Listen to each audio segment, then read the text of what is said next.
Hello students. तो last lecture में हमने डिस्कस किया था जी ऑस्मोसिस के बारे में। ऑस्मोसिस क्या है, वाटर पोटेंशियल का कंसेप्ट क्या है। तो इस लेक्चर में हम डिस्कस करेंगे what is the importance of osmosis. तो छोटे छोटे 2-3 टॉपिक बचे हैं हमारे इस टॉपिक के अंदर। इम्पोर्टेंस ऑफ ऑस्मोसिस क्या है, इनहिबिशन क्या होती है एंड प्लाज्मोलाइसिस क्या है। तो पहले हम डिस्कस करेंगे जो ऑस्मोसिस है उसकी इम्पोर्टेंस क्या है, तो प्लांट लाइफ के अंदर क्या रोल प्ले करती है। पहला जो हम बात करते हैं कि absorption of water, that is absorption of water by plant root. तो वो भी तो ऑस्मोसिस के थ्रू ही होता है। तो प्लांट की रूट जो वाटर को अब्जॉर्ब करती है, हमने जब पढ़ा था अब्जॉर्प्शन ऑफ वाटर, तो रूट के अंदर जो पानी आता है बेसिकली वो ऑस्मोसिस के थ्रू ही एंटर करता है। तो पहली तो खासियत ये है कि ऑस्मोसिस जो है वो वाटर की अब्जॉर्प्शन में रोल प्ले करती है। इसके अलावा अगर आप दूसरी बात करें, जो सेल टू सेल मूवमेंट है वाटर की, सेल टू सेल मूवमेंट जो है, यानी कि अगर वाटर एक सेल से निकल के दूसरे सेल में एंटर करता है तो वो भी कई बार ऑस्मोसिस के थ्रू ही एंट्री होती है। तो एक सेल से दूसरे सेल में जो मूवमेंट होती है तो वो भी ऑस्मोसिस के थ्रू ही वाटर जो है बच्चे मूव करता है। तीसरा, turgidity to plant organ, osmosis की वजह से ही जो प्लांट के ऑर्गन हैं, चाहे वो लीफ है चाहे वो स्टेम है, उनके अंदर एक वाटर एंटर करता रहता है। तो उसकी वजह से जो उसकी शेप है, यानी कि for example shape of leaf, अगर मैं लीफ की बात करूं तो लीफ है, अगर उसके अंदर वाटर एंटर कर रहा है तभी उसकी जो शेप है वो मेंटेन्ड है। अगर वाटर नहीं होगा तो लीफ मुरझा जाएगा, लीफ जो है वो फ्लैसिड हो जाएंगे। तो टर्जिडिटी देने के लिए भी प्लांट ऑर्गन को ऑस्मोसिस इंपॉर्टेंट रोल प्ले कर रही है। इसके अलावा अगर मैं नेक्स्ट बात करूं, फोर्थ पॉइंट, कई बार प्लांट के पार्ट्स मूव करते हैं, movement of plant parts, movement of plant parts हम देखते हैं, जिसको हम निक्टी नास्टी कहते हैं या टैक्टिक मूवमेंट्स के नाम से हम उसको जानते हैं। जैसे आपने देखा होगा शुई मुई प्लांट जो है, तो लीफलेट जो है उस प्लांट की, जिसको आप touch, leaflet of touch me not, तो टच मी नॉट प्लांट को जब आप टच करते हो तो उसमें भी ऑस्मोटिक चेंजेस ही आते हैं। ऑस्मोसिस की वजह से ही जो है वहाँ पे जो लीफलेट है वो स्लीपिंग मूवमेंट भी जिसको हम कहते हैं, निक्टी नास्टी भी कहते हैं। तो स्लीपिंग मूवमेंट जो है टच मी नॉट प्लांट के अंदर, यानी कि जब आप उसको टच करते हो तो लीफलेट जो है वो फ्लैसिड हो जाती है और वो अंदर की तरफ फोल्ड हो जाती है, थोड़े टाइम बाद वो फिर से ओपन हो जाती है। तो वो भी जो है एक तरह से ऑस्मोसिस की वजह से ही है। इसके अलावा जो रूट टिप है, जो हम रूट टिप पढ़ते हैं, उसकी जो टर्जिडिटी है, हमने पीछे भी बात की थी, तो लीफ जो रूट टिप है उसकी भी जो टर्जिडिटी है वो भी ऑस्मोसिस की वजह से ही है। इसलिए वो टर्जिड रहती है रूट टिप और वो सॉइल के अंदर पेनिट्रेट जो है वो करती रहेगी। तो जितनी रूट टिप आपकी टर्जिड रहेगी उतना ही रूट की जो सॉइल है, जो ग्रोथ है सॉइल के अंदर, वो बच्चे थोड़ी ज़्यादा रहती है। ठीक है जी। एक आधा और पॉइंट आप लिख सकते हो इसमें कि हम देखते हैं स्टोमेटल मूवमेंट।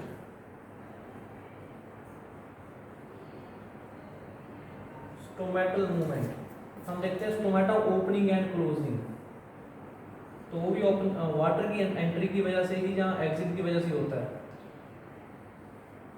तो स्टोमेटा की जो ओपनिंग है एंड जो स्टोमेटा है उसकी जो क्लोजिंग है वो भी बच्चे बेसिकली जो है ऑस्मोसिस की ही देन है। तो ये 6-7 पॉइंट्स हैं जो इम्पोर्टेंट बताते हैं इम्पोर्टेंस ऑफ ऑस्मोसिस क्या है प्लांट लाइफ के अंदर। तो एक तो ये हमारा टॉपिक बच गया था लास्ट लेक्चर के अंदर। नेक्स्ट जो टॉपिक है हमारे पास छोटा सा एक और, दैट इज इम्बाइबिशन। क्या होता है, व्हाट इज इम्बाइबिशन?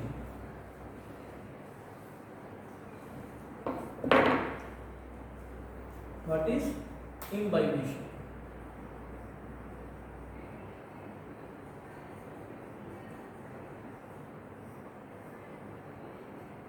इम्बाइबिशन क्या होता है जी?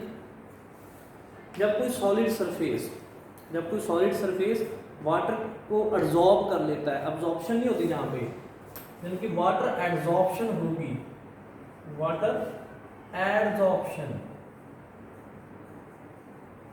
बाय सॉलिड सरफेस या सॉलिड पार्टिकल। जैसे हम चने हैं, ग्रैम्स हैं, उनको पानी में भिगो देते हैं, वो स्वेल कर जाते हैं। जहाँ आपकी वुड है, वुड अगर बारिश में पड़ी रहे तो वो स्वेल कर जाती है। तो वुड एक सॉलिड पार्टिकल है, उसके अंदर वाटर, जो वुड है उसके अंदर वाटर एब्जॉर्ब हो जाता है। जो ग्रैम्स हैं वो वाटर को एब्जॉर्ब कर लेते हैं, स्वेल कर जाते हैं। जैसे आपने देखा भी होगा घर में आपके जो वुड के दरवाजे हैं, कई बार ह्यूमिड कंडीशन के अंदर बारिश के मौसम में उनको ओपन और क्लोज करने में दिक्कत आती है आपको, क्योंकि जो वुड है यानी कि जितने भी जो सॉलिड पार्टिकल हैं वो क्या करते हैं, वाटर को एब्जॉर्ब कर लेते हैं, उसकी वजह से वो स्वेलिंग हो जाती है। तो मीन्स है तो एक तरह से डिफ्यूजन ही, जहाँ पे भी हो तो डिफ्यूजन ही रही है, बट जब तो वो डिफ्यूजन किसी सॉफ्ट पार्टिकल के साथ हो रही है, दैट इज ऑस्मोसिस हम उसको कह देते हैं या डिफ्यूजन कह देते हैं। लेकिन अगर कोई सॉलिड पार्टिकल इस चीज़ के अंदर रोल प्ले करना शुरू हो जाता है, अगर कोई सॉलिड पार्टिकल इसमें रोल प्ले करेगा तो हम उसको नाम देते हैं जी इम्बाइबिशन का। तो water absorption by solid particle is known as imbibition. और वो जो सॉलिड पार्टिकल है जो वाटर को एब्जॉर्ब कर रहा है, दैट इज कॉल्ड इम्बाइबेंट। तो कई बार पूछ लेते हैं व्हाट इज इम्बाइबेंट। तो वो जो लिक्विड जो इम्बाइब हो रहा है दैट इज इम्बाइबिंग सॉल्वेंट, उसको हम कह देते हैं। तो मीन्स जब वाटर की एब्जॉर्प्शन की जाती है किसी सॉलिड पार्टिकल के द्वारा, उसको हम इम्बिबिशन का नाम देते हैं। इसमें आप एग्जांपल दे सकते हो, जब ग्रैम्स को आप, जब चने जो हैं उनको आप वाटर के अंदर सोक करते हो तो क्या होता है कि जो ग्रैम्स हैं वो क्या कर जाते हैं कि स्वेल कर जाते हैं। जब भी आप किसी चने को पानी के अंदर रखते हैं, हम देखते हैं जहाँ कोई बादाम है या कोई ग्रैम्स है, उनको हम पानी में डिप करेंगे, वाटर के अंदर डिप करेंगे तो वो वाटर को एब्जॉर्ब कर लेते हैं, जिसकी वजह से वो क्या होते हैं जी, स्वेलिंग हो जाती है। सेम वुड स्वेल कर जाती है। दूसरी एग्जांपल इम्बिबिशन की, वुड जो है वो स्वेल कर जाती है ह्यूमिड कंडीशन के अंदर। जहाँ रेनी सीजन के अंदर कोई बाहर कोई वुड लॉग पड़ा है तो आप देखोगे वो स्वेल कर जाएगी। तो इसी को कहा जाता है जी इम्बाइबिशन। एक होता है इम्बिबिशन प्रेशर। एक बार आ जाता है व्हाट इज इम्बाइबिशन प्रेशर।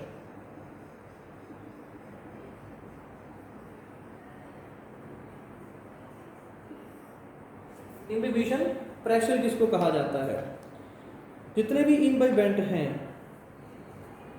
खासकर ये सॉलिड पार्टिकल, तो इम्बाइबेंट जो है उसके अंदर जो प्रेशर डेवलप होता है, प्रेशर डेवलप्ड बाय दी, या प्रेशर जो डेवलप होता है किसी इम्बाइबेंट के अंदर, उसको हम इम्बिबिशन प्रेशर के नाम से जानते हैं। तो मीन्स जो सॉलिड पार्टिकल वाटर को एब्जॉर्ब कर रहा है उसके अंदर जो प्रेशर डेवलप होता है जी, that is known as imbibition pressure and it is also known as matric potential. Imbibition pressure of matric potential. तो इसको मैट्रिक पोटेंशियल के तौर पे भी जाना जाता है। तो जी एक छोटा सा टॉपिक डेफिनेशन आती है बच्चों, आपको एज इट इज आएगी। व्हाट इज इम्बिबिशन क्या है तो डिफ्यूजन ही, डिफ्यूजन की ही एक टाइप है जहाँ पे भी movement higher concentration to lower concentration ही होती है मॉलिक्यूल सॉल्वेंट की। लेकिन ये अगर सॉलिड सरफेस के थ्रू हो रही है और वो एब्जॉर्प्शन हो रही है, एब्जॉर्प्शन नहीं हो रही है, अगर वो एब्जॉर्प्शन हो रही है और सॉलिड सरफेस के थ्रू हो रही है तो हम इसको क्या बोल देते हैं जी, हम इसको इम्बिबिशन का नाम दे देते हैं। ठीक है जी।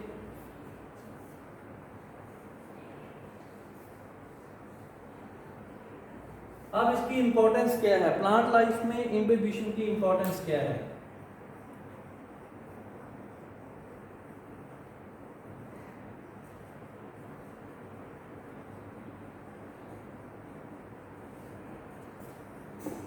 तो पहली इंपॉर्टेंस तो बच्चे यानी कि सीड की जर्मिनेशन में इम्बिबिशन ही हेल्प करती है।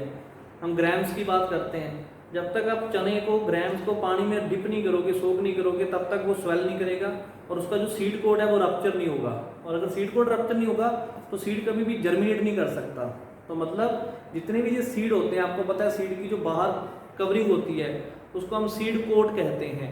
और वो बहुत ही हार्ड होता है, बहुत ही टफ होता है, इसलिए सीड कोड को ब्रेक करना पड़ता है, रप्चर करना पड़ता है, फिर जाके जो सीड के अंदर एम्ब्रियो है उसकी जो रेडिकल से रूट सिस्टम बाहर जाएगा, पल्म्यूल से शूट सिस्टम जो है वो बाहर जाएगा।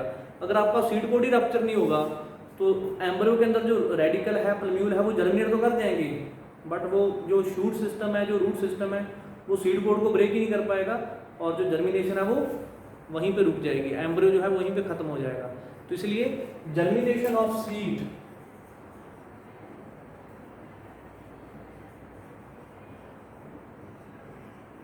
तो सीड जर्मिनेशन में इंबिबिशन इंपॉर्टेंट रोल प्ले करती है। तो प्लांट लाइफ में इसकी एक ही मेन खासियत है कि जो इंबिबिशन है जी वो सीड को जर्मिनेशन में हेल्प करती है। ठीक है, बिना इंबिबिशन के कोई भी सीड जो है हम जो जर्मिनेट नहीं कर सकता। अदरवाइज पुराने टाइम की अगर मैं बात करूं तो रॉक्स को ब्रेक करने के लिए भी इंबिबिशन को यूज किया जाता था। आजकल तो चलो हमारे पास एक्सप्लोजिव मटेरियल है, डायनामाइट्स हैं, हम विस्फोट कर देते हैं, जो रॉक है वो ब्रेक हो जाती है। तो पुराने टाइम में लोग क्या करते थे, जो वुड है उसको गीला करते थे, वेट करते थे और उसको किसी रॉक के अंदर ठोक देते थे। अल्टीमेटली वुड जो है वो स्वेल कर जाती थी और जैसे जैसे वुड स्वेल करती थी जो रॉक है बच्चे वो भी क्या हो जाती थी, उसकी भी ब्रेकिंग जो है वो शुरू हो जाती थी।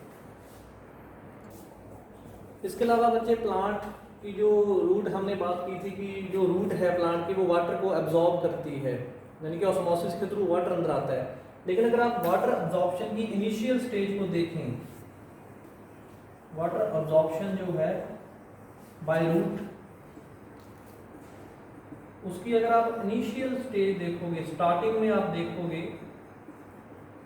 तो जो रूट हेयर है वो पहले वाटर को एब्जॉर्ब करते हैं, एब्जॉर्ब यानी कि इंबिबिशन होती है, यानी कि रूट हेयर के ऊपर वाटर पहले एब्जॉर्ब होता है, बाद में जो रूट हेयर है वो एब्जॉर्प्शन में जाते हैं। तो मींस पहले इंबिबिशन ही होती है। तो water absorption by plant root जो है उसमें भी जो इनिशियल स्टेज है, स्टार्टिंग में तो जो जितने भी रूट हेयर हैं वो वाटर को एब्जॉर्ब करते हैं और एक बार वाटर उनके सरफेस पे एब्जॉर्ब हो गया फिर उस वाटर को अंदर भी ले आते हैं, एब्जॉर्प्शन भी कर लेते हैं, ऑस्मोसिस। तो बाकी जो है सारा काम ऑस्मोसिस का है। तो हम बात करते हैं हमेशा जब भी हम वाटर एब्जॉर्प्शन की बात करते हैं कि ऑस्मोसिस इंपॉर्टेंट रोल प्ले करती है वाटर एब्जॉर्प्शन के अंदर, लेकिन जो इनिशियल स्टेज होती है वाटर एब्जॉर्प्शन की बाय रूट दैट इज इंबिबिशन। तो वो भी एक पॉइंट आप इसमें कंसिडर कर सकते हो। फोर्थ पॉइंट, हमें पता है कि जो ओवरी होती है, ओवरी के अंदर हमें पता है अव्यूल नाम की एक चीज है और ये अव्यूल जब पक जाता है तो सीड में कन्वर्ट हो जाता है। हमें पता है ये जो ओवरी है उसके अंदर अव्यूल है, अव्यूल से सीड बनता है। इस प्रोसेस में भी इंबाइबिशन रोल प्ले करती है, यानी कि जब ये अव्यूल सीड में कन्वर्ट होता है तो वहां भी वाटर एब्जॉर्प्शन होती है, फिर जाके जो है अव्यूल सीड में कन्वर्ट होता है। तो ये हैं जी 3-4 इंपॉर्टेंट पॉइंट इंबिबिशन के रिगार्डिंग कि इंबिबिशन क्या है और उसकी इंपॉर्टेंस क्या है प्लांट लाइफ के अंदर। अब एक और छोटा सा टॉपिक इसके साथ मैच करता है जी। फिर आपका ये जो टॉपिक था जो पैसिव ट्रांसपोर्ट आपके सिलेबस में है, सिर्फ पैसिव ट्रांसपोर्ट की ही बात की गई है कि डिफ्यूजन क्या है, ऑस्मोसिस क्या है, इंबिबिशन क्या है, प्लाज्मोलाइसिस क्या है, तो वो ओवर हो जाएगा। तो अब लास्ट पे आते हैं जी प्लाज्मोलाइसिस के ऊपर। What is plasmolysis and deplasmolysis? What is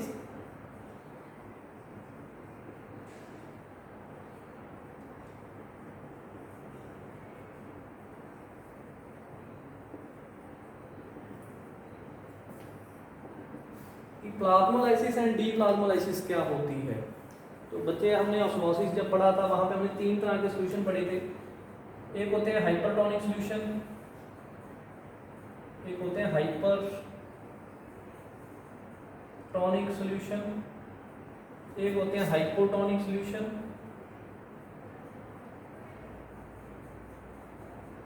एक होता है आइसोटोनिक सॉल्यूशन। तो हाइपरटोनिक सॉल्यूशन हम इसमें यूज करने वाले हैं वो सॉल्यूशन जिसमें सोल्यूट ज़्यादा है, यानी कि अगर हम किसी एग को, किसी सेल को इस सॉल्यूशन में रखेंगे तो वो श्रिंक कर जाता है ना, क्योंकि हाइपरटोनिक सोल्यूशन जिसमें सल्यूट ज़्यादा है, वाटर कम है। तो सपोज मेरे पास कोई प्लांट सेल है, सपोज ये जी मैंने एक बीकर के अंदर, वैसे तो हम स्लाइड पे ये कर सकते हैं, फॉर एग्जाम्पल मैं आपको समझाने के लिए वो बात कर रहा हूँ कि मैंने इसमें हाइपरटोनिक सोल्यूशन ले लिया, हाइपरटोनिक, और इसके अंदर मैंने एक सेल ले लिया, सपोज इसके अंदर कोई प्लांट सेल है, मैंने कोई पील ले, हम कोई लीफ लेते हैं, उस लीफ की पील उतार लेते हैं, हल्की सी पतली सी लेयर उतार लेते हैं, फिर एक स्लाइड लेते हैं, उस स्लाइड के ऊपर हम हाइपरटोनिक सोल्यूशन की एक डिप ले लेते हैं, और फिर उस पील को यहाँ पे रख लेते हैं, और फिर हम चेक करते हैं माइक्रोस्कोप के नीचे कि सेल के ऊपर क्या डिफरेंस है, क्या फर्क है। ऑब्वियस ही बात है, जब मैं किसी सेल को, सपोज ये मेरे पास सेल है, प्लांट सेल, जो उसका वैक्यूल है, ये उसका न्यूक्लियस है, तो जब हम किसी सेल को हाइपरटोनिक सोल्यूशन के अंदर रखेंगे, तो यानी कि जहाँ पे हाइपरटोनिक सोल्यूशन का क्या मतलब है, जहाँ पे सल्यूट ज़्यादा है और यहाँ पे अंदर जो है सल्यूट कम है, मीन्स अंदर जो है प्लांट सेल के अंदर वाटर ज़्यादा है, जहाँ पे वाटर लेस है। हाइपरटोनिक सोल्यूशन का मतलब क्या होता है, जहाँ पे वाटर कम होता है, सल्यूट ज़्यादा होता है। तो क्या होगा, मुझे पता ही है कि जो हाइपरटोनिक सोल्यूशन है वो अंदर वाले वाटर को अपनी तरफ खींच लेगा। तो अब देखोगे एक्स ऑस्मोसिस हो जाएगी, तो वाटर जो है वो बाहर आना शुरू हो जाएगा। तो एग क्या है, ये जो एग है, चाहे जो सेल है प्लांट सेल, वो श्रिंक करना शुरू हो जाएगा। So that is called plasmolysis. Plasmo means जो प्लाज्मा है, जो साइटोप्लाज्म है उसका लाइसिस। लाइसिस का वैसे मतलब होता है ब्रेक डाउन, लेकिन जहाँ पे लाइसिस नहीं हो रही, ब्रेक डाउन नहीं हो रहा प्लाज्मा का, प्लाज्मा बाहर आ रहा है सेल से, यानी कि जो सेल है वो श्रिंक कर रहा है।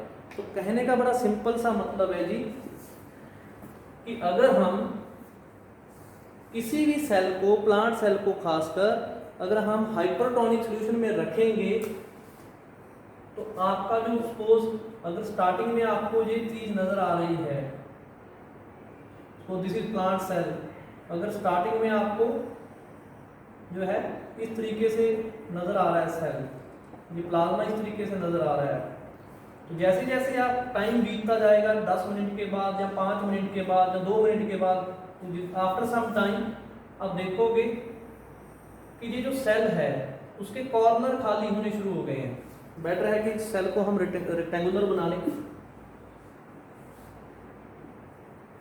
तो आफ्टर सम टाइम हम देखेंगे, suppose this is the cell,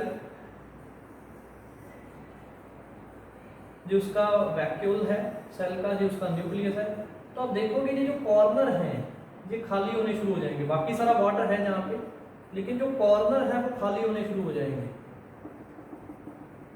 यानी कि जब अगर मैं अपने इस सेल को हाइपरटोनिक सॉल्यूशन में रखूंगा, हाइपरटोनिक सॉल्यूशन में थोड़ा टाइम रखूंगा, तो मैं देखूंगा कि जो कॉर्नर है वहां से वाटर बाहर चला जाएगा, यानी कि जो प्लाज्मोलाइसिस है वो स्टार्ट हो जाएगी।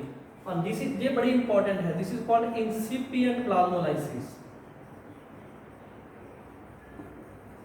इसी पे क्वेश्चन आता है कि इंसिपिएंट प्लाज्मोलाइसिस क्या होती है, स्टार्टिंग ऑफ प्लाज्मोलाइसिस। ऐसा नहीं होगा कि मैंने इस सेल को हाइपरटोनिक सॉल्यूशन में रखा और जो सारा का सारा पानी एकदम से बाहर चला जाएगा। सबसे पहले जो कॉर्नर है सेल के, वहां से प्लाज्मा बाहर जाएगा, वहां से प्लाज्मोलाइसिस शुरू हो जाएगी।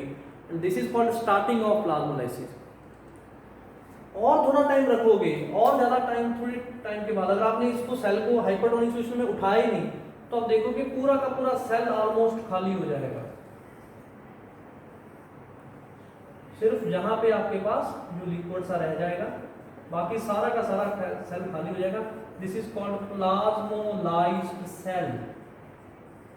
तो ये है प्लाज्मोलाइज्ड सेल, यानी कि पूरा का पूरा आप देखोगे वाटर बाहर चला जाएगा। हमें पता ही है जब भी हम किसी सेल को हाइपरटोनिक सॉल्यूशन में रखते हैं वो सेल श्रिंक कर जाता है। वजह क्या है, क्योंकि हाइपरटोनिक सॉल्यूशन अंदर वाला वाटर बाहर खींच लेता है।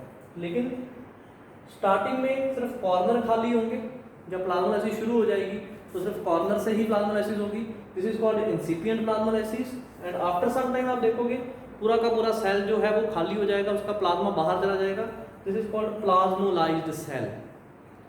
और अगर मैं इस प्लाज्मोलाइज्ड सेल को, ये नॉर्मल सेल है, जिसको आप टर्जिड सेल कहते हो, टर्जिड सेल। अगर मैं इस प्लाज्मोलाइज सेल को वापस हाइपोटोनिक सॉल्यूशन में रख दूं तो आप देखोगे हाइपोटोनिक सॉल्यूशन के अंदर हम वापस इस सेल को रख दें तो वाटर वापस अंदर चला जाएगा, क्योंकि हाइपोटोनिक सॉल्यूशन वो सॉल्यूशन होता है जो वाटर को डोनेट करता है। तो अगर मैं इसी सेल को प्लाज्मोलाइज सेल को हाइपोटोनिक सॉल्यूशन में रख दूंगा तो हम देखेंगे वाटर दोबारा से अंदर जाना शुरू हो जाएगा एंड वापस ये जो सेल है वो टर्जिड सेल में कन्वर्ट हो जाएगा and this is known as डीप्लाज्मोलाइसिस।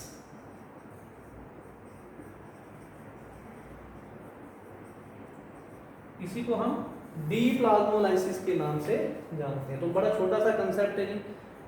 हमने ऑलरेडी ही ऑस्मोसिस के अंदर hypotonic, hypertonic and isotonic solution पढ़ रखे हैं। ऑलरेडी हमने उसके बारे में डिस्कस कर रखा है। आपको पता होना चाहिए हाइपोटोनिक सॉल्यूशन क्या होते हैं, हाइपरटोनिक क्या होते हैं। तो हाइपरटोनिक सॉल्यूशन के अंदर आप जब किसी भी सेल को रखते हो तो उसका जो प्लाज्मा है उसकी लाइसिस शुरू हो जाती है, उसकी जो प्लाज्मा है, जो वाटर है वो बाहर आना शुरू हो जाता है, दिस इज कॉल्ड प्लाज्मोलाइसिस।